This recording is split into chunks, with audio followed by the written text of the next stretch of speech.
Guys, when nanay give me malunggay, nabinigyan ako ni nanay ng malunggay. Ayan po siya kasi dinry ko siya. So ready na naman to for next year. O para sa taglamig. Mahilig akong mag-dry ng malunggay. Ubus na yung iba.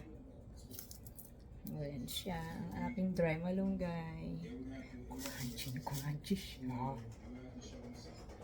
O, diba? Yan lang po. At ilalagay ko siya sa ziplock. Tapos i-store ko siya para etong taglamig, ready na yung aking malunggay. Ayan lang po. Thank you.